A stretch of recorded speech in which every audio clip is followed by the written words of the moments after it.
अस्सलाम वालेकुम दोस्तों, एक बार फिर से आपका खैर मकदम है हमारे यूट्यूब चैनल AIM हक की आवाज़ में। उम्मीद करता हूं आप सब लोग खैरियत से होंगे। दोस्तों, आज हम बात करेंगे 15 राज्यों में 56 राज्यसभा की सीटों पर चुनाव हैं।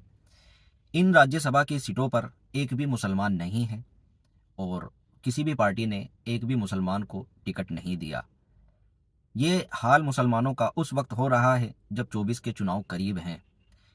हर पार्टी अपने हर वोटर को लुभाने के लिए कुछ ना कुछ करती है, लेकिन सभी पार्टियों को पता है कि मुसलमानों को डराने के लिए बीजेपी काफ़ी है और मुसलमान बीजेपी के डर से हमें वोट देगा। तो इसलिए वो पार्टियां बिल्कुल टेंशन में नहीं हैं। उन्हें कोई फिक्र नहीं है कि मुसलमान इस चुनाव में या और चुनाव में क्या हैसियत रखता है, क्या उनको चाहिए, उनको कोई मतलब नहीं है। वो सिर्फ आपके बीच में आकर एक बात बोल देंगे कि बीजेपी को हराना है, अगर अपनी जान बचानी है, बीजेपी को रोकना है, तो आपको वोट हमको देना होगा। ये डर मुसलमानों के दिलों में बैठा दिया गया है। पता नहीं बीजेपी क्या मुसलमानों को खा जाएगी। इस तरह से क्यों डरने लगे हैं आप लोग। तो 56 सीटों पर मैं आपको ये आंकड़े दिखा रहा हूं कि आखिर आप लोग हैं कहाँ। सबसे ज़्यादा जो इसमें सीटें हैं वो यूपी में हैं। 10 सीटों पर चुनाव हैं और समाजवादी बीजेपी ने अपने उम्मीदवार उतारे हैं। इन उम्मीदवार में से कोई भी मुसलमान नहीं है, ना बीजेपी की तरफ से और ना समाजवादी की तरफ से। 19% के करीब मुसलमान यूपी में हैं और 19% होने के बाद लगभग 75 से 80 से 90% तक वोट एक तरफा समाजवादी को देने वाला मुसलमान आज उनके लिए राज्यसभा में एक भी सीट नहीं है। जी हाँ दोस्तों, उन लोगों को मालूम है कि मुसलमान डरा हुआ है और मुसलमान को डराया जाता है बीजेपी के नाम से। और इस डर में जब उन लोगों को 90% के करीब वोट मिल रही है, तो फिर आखिर आपको वो हिस्सेदारी देंगे क्यों? फिर आखिर वो आपको कोई भी सीट देंगे क्यों? अगर आपकी कोई सीट होगी, आपका कोई नुमाइंदा होगा, राज्यसभा में जाएगा, तो आपकी आवाज़ उठेगी, आपके लिए कोई बोलेगा। लेकिन उन लोगों को इससे कोई मतलब नहीं है। उनकी राजनीति सिर्फ यही है कि मुसलमानों को डराया जाए और मुसलमान डरता भी है। 19 का चुनाव हो, 17 का चुनाव हो, 22 का चुनाव हो और आने वाला 24 का चुनाव हो, सारे चुनाव में जितने भी चुनाव हुए हैं उनमें एक बात कॉमन है कि बीजेपी का डर मुसलमानों के दिल में बिठा दो और फुल भर कर वोट ले लो, और मुसलमान देता भी है। आखिर इतना बुज़दिल मुसलमान कैसे हो चुका है कि बीजेपी से डर कर इन लोगों को वोट दे रहा है। अब ये बात आपको सोचनी है। यूपी में 19% जो मुसलमान हैं उन लोगों को सोचनी है कि आखिर आप है कहाँ। इतना कैसे सोए हुए हैं, ये कौम इतनी कैसे सोई हुई है जो ये चीज़ें नहीं देख रही है कि किस तरह से आपको नज़रअंदाज किया जा रहा है। इसके साथ ही बिहार में लगभग 6 सीटों पर चुनाव हैं। इसमें बीजेपी, आरजेडी और जेडीयू ने अपने नुमाइंदे उतारे हैं। और बड़ी शर्म की बात है, उन लगभग 17 से 18% मुसलमानों के लिए जो बिहार में रहने वाले हैं, कि उनका एक भी नुमाइंदा राज्यसभा में नहीं भेजा जा रहा है।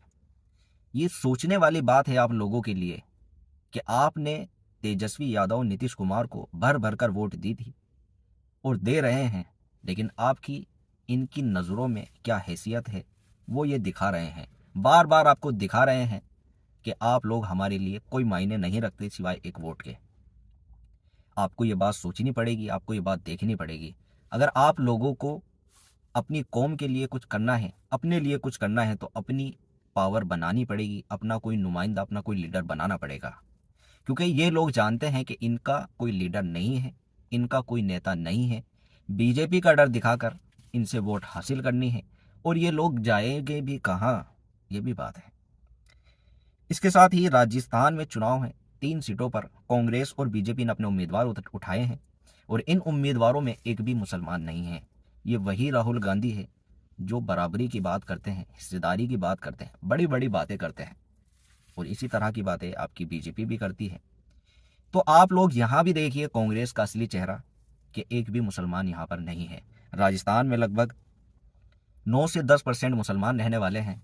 वो लोग इस चीज़ को खुद देखें, खुद सोचें कि 9-10% होने के बाद आपके लिए एक भी सीट नहीं है। इसके साथ ही महाराष्ट्र में 6 सीटों पर चुनाव हैं। इसमें कांग्रेस, एनसीपी, शिवसेना, बीजेपी ने अपने उम्मीदवार उतारे हैं और बड़ी शर्म की बात है, महाराष्ट्र में लगभग 12 से 13% मुसलमान होने के साथ यहाँ भी आप लोगों को एक भी सीट नहीं दी गई है। आप लोगों ने से वोटें तो ये बीजेपी के डर दिखाकर ले लेते हैं, लेकिन आपकी क्या हैसियत है इन लोगों की नज़रों में आप खुद देख सकते हैं। तेलंगाना में 3 सीटों पर चुनाव हैं। बीआरएस और कांग्रेस ने अपने उम्मीदवार उतारे हैं। इन उम्मीदवारों में एक भी मुसलमान नहीं है। अभी हाल ही में चुनाव हुआ, मुसलमानों ने कांग्रेस को भर भर कर वोटें दी, बीआरएस को इससे पहले भर भर को वोटें दी। लेकिन आप देख सकते हैं कि तेलंगाना में लगभग 13-14% मुसलमान होने के बाद आप लोगों को यहाँ भी एक भी सीट नहीं दी जाती। तेलंगाना के बाद आंध्र प्रदेश में 3 सीटों पर चुनाव है और यहाँ से वाईएसआर ने अपने उम्मीदवार उतारे, एक भी मुसलमान नहीं है। वाईएसआर को लगभग आंध्र प्रदेश के 8% मुसलमानों ने लगभग पूरी वोटें दी हैं, एक तरफा वोटें दी हैं। और वाईएसआर की नज़रों में आपकी क्या हैसियत है आप इससे अंदाज़ा लगा सकते हैं।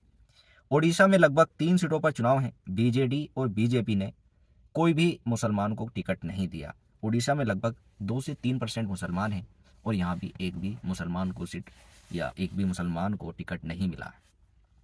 इससे आप लोग यही अंदाज़ा लगा सकते हैं कि 24 के चुनाव हैं और इसमें आपको सोचना पड़ेगा कि आखिर आप लोग कहाँ हैं, क्यों इतना ये कौम सोई हुई है, कि क्यों नहीं ये चीज़ें देख रही है कि आप लोगों को किस तरह से एक साइड कर दिया गया है। इसमें सारी ही पार्टी आ जाती हैं। हर राज्य में चुनाव हैं, हर राज्य में हर पार्टी अपना नुमाइंदा राज्यसभा में भेज रही है और हर पार्टी आपको ये दिखा रही है, ये आईना दिखा रही है कि आपकी हैसियत एक वोट के अलावा कुछ नहीं है। आप लोगों को वो समझ चुके हैं कि आप बीजेपी के डर से उन लोगों को एक तरफा भर भर कर वोट देंगे और आपको इससे कोई मतलब नहीं कि आपकी कोई आवाज़ हो, आपका कोई नेता हो, आपके लिए कुछ किया जाए, क्योंकि उनकी राजनीति उनके समझ में आ चुकी है कि आप लोग एक डरी हुई कौम है। तो मेरी आपसे बस यही गुजारिश है कि आप लोग 2024 के चुनाव में इस बात को ध्यान में रखें कि किस तरह से आपके साथ ये सलूक किया जा रहा है। 2024 के चुनाव में आप लोगों से मेरी यही गुजारिश है कि अपना लीडर चुन लीजिए। ओवैसी साहब बाहें फैलाकर आपके सामने आ रहे हैं, आपसे मांग रहे हैं कि आप हिस्सेदार बनिए, आप नेता बनिए और आप लोग अगर उनकी बात नहीं सुनेंगे तो आगे आप लोग और नुकसान उठाने वाले हैं। क्योंकि जिन लोगों का कोई रहबर नहीं होता, जिन लोगों का कोई नेता नहीं होता, उनकी कोई आवाज़ नहीं होती। इसका जीता जागता सबूत आप खुद हैं। ओवैसी साहब अकेले खड़े होकर आपके सारे मुद्दे पर बोलते हैं, पार्लियामेंट में आपकी आवाज़ को उठाते हैं और इसमें भी आप देख सकते हैं कि वो अकेले हैं और अकेली एमआईएम पार्टी है जो आपके मुद्दे उठाती है। तो 24 के चुनाव में आप लोगों को ध्यान रखना है, जो विपक्षी पार्टियां हैं इनके चेहरे को ध्यान रखकर वोट करिए। जितनी भी सीटों पर ओवैसी साहब अपने उम्मीदवार उतारेंगे, आप लोगों को हर एक सीट पर मजबूत करना है अपने हाथों को, ओवैसी साहब को। तो मिलते हैं आपसे अगली वीडियो में। उम्मीद करता हूँ आप लोगों की बात कुछ समझ आई होगी और अगर कुछ मेरी गलती लगे तो छोटा भाई समझकर माफ़ कर देना। मिलते हैं आपसे अगली वीडियो में। अस्सलाम वालेकुम।